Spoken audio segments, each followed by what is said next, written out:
Where's my DJ? Put that camera on me.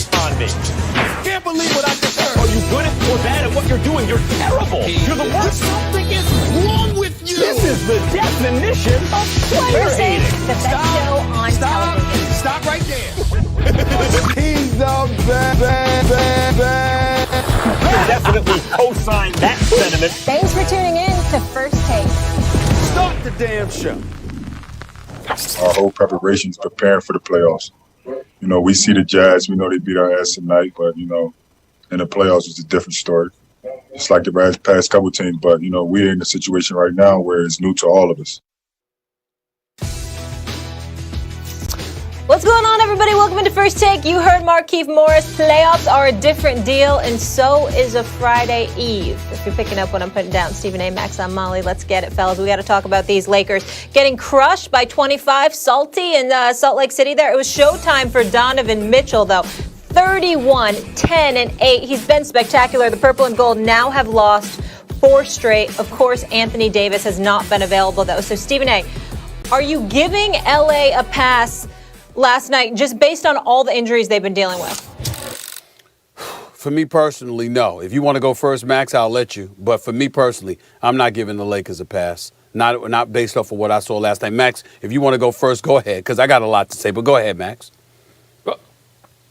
Well, I would just say, I mean, it makes no difference to me. If you want to respond to it, then the answer is yes, of course they get a pass. Of course they get a pass, because this team was constructed top heavy. They don't have a big 3, they got a big 2. Not just a big 2, a giant 2, an MVP 2, an historically great 2. But what that means is the rest of the roster is going to be a little thinner than some other rosters.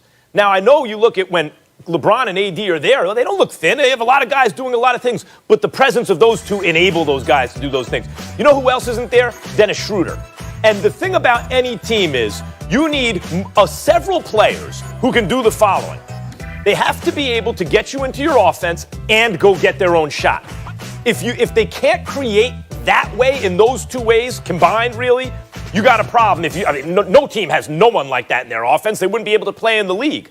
The Lakers really have 2 guys like that in the offense, LeBron and Schroeder. Why is LeBron playing so many minutes? Because without Schroeder, they got 1 guy. And now they don't have AD. So all those complementary pieces, it's not the same. You know, I love Talen Horton-Tucker, and he can create for himself, but is he going to really create for others? Everyone else is a role player to one degree or another, to one degree of effectiveness or another in their role, but they're role players. And so you really look at LeBron and a bunch of role players in a long season without the only other guy who can create and get you into the offense, without the other big 2 on his crime partner on a top-heavy team, and then they run into a buzzsaw. The Jazz are the hottest team in the league, playing the most perfect basketball in the league, and the Lakers are on the road. Yeah, they get a pass for last night. I can't give them a pass, Max Kellerman, because I'm just looking at the manner in which they got destroyed. And we're going to get into the Utah Jazz a little bit later, but I will say this to America. The Utah Jazz have hit 53 pointers in the last 2 games. No team in NBA history, not even the Golden State Warriors, have done that. This team is scary. And I'm not going to lie, Max, I didn't see it. You know, we just had this conversation a couple of weeks ago when you were raving about the Utah Jazz. I didn't see it. I'm looking at Donovan Mitchell, and I said, I got to see it to believe it. I got to see it to believe it. I got to see it to believe it. And I look at the Lakers last night, and the reason why I don't give them a pass, it's not just because the Jazz were making shots. It's how little resistance they posed. You know what? You can struggle without Anthony Davis and Dennis Schroeder offensively. What's the excuse defensively? This is a Frank Vogel defensively coached team.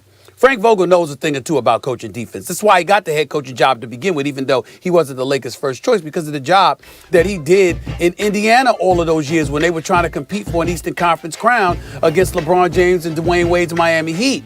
But in the end, I look at the Los Angeles Lakers. Just because Anthony Davis and Dennis Schroeder's not there doesn't mean that you're supposed to forget how to play defense. Stay in front of your man. Stay with your man. Not letting everybody have a damn layup line, for crying out loud, or get wide open 3-point shots. Where's the defensive intensity? Where's the pride? Where's the pride? And I'm not talking about LeBron James. I'm not talking about him at all, because the man shows up. And let's give credit where credit is due. He just didn't have any help. I'm looking at everybody else in between. I'm looking at a Morris. I'm looking at a Contavious Caldwell-Pope. I'm looking at an Alex Caruso. I'm looking at all of these other guys. I'm just saying, defense for the most part is about effort. And when the Jazz show up, I understand that Rudy Gobert is a force. I understand that Donovan Mitchell is a stud. Mike Conley Jr. didn't miss a shot in the first half. Okay? And I'm just looking at them right now at halftime, the Utah Jazz had went 6 quarters, hitting 43 threes. I understand that's a problem until I'm looking and I'm saying, damn, how much more wide open can they be? Now, there's a lot that goes into that. And again, we'll get into that when we get into the subject on the Utah Jazz. But in the end, I'm going to look at the Los Angeles Lakers. You're champions. And yes, a regular season game, and I'm not going to overblow it. I'm simply talking about if you know you don't have Anthony Davis, and you know you don't have Dennis Schroeder, and Rajon Rondo is no longer there, and Dwight Howard is no longer there, and JaVale McGee is no longer there, I'm going to blame one or two things. I'm going to blame effort, or I'm going to blame Rob Pelinka. Because you can't lose both of McGee and Dwight Howard, even though Montrezl Harrell is what you added to the mix. You can't, it's either effort, or it's the fact that those dudes ain't there, and you have no rim protection whatsoever. It's one or the other. But either way you slice it, as good as Utah is and as good as they look, it's about the Lakers too. And as we sit here and talk about the Lakers, Max, that's what I walk away looking at. Effort or, you let two bigs get away that you shouldn't have let get away. Well, it's fair to say, hey, guys, you got to step up. KCP, Caruso, everybody, you got to step up, especially with also in Schroeder's absence. The fact is they're missing 2 of their 3 best players. If you had to take a third best player on the team, certainly a third most important player, to me it's Schroeder. They don't have AD and they don't have Schroeder. That's 1. 2, remember when I said there's a silver lining in AD's injury provided he comes back as AD? Because you're right when you say he better come back as AD. They ain't going to beat the Nets. That's right. But maybe not the Jazz. But provided he comes back as AD, what'd I say? LeBron in Cleveland and in Miami, in recent years, last 6 or 7 years, early in the season, he's trying to figure out what he needs to do to lead a group of guys to the promised land, because he's in the finals every year. So he always figures it out. But early on, sometimes we'll see, remember back in the day, the Heat don't have a great record. The Cavs don't have a great record because he's figuring it out. He needs to know who I can rely on, like who can LeBron rely on? What positions does he need to put them in so if they fail at one thing, they can succeed at another?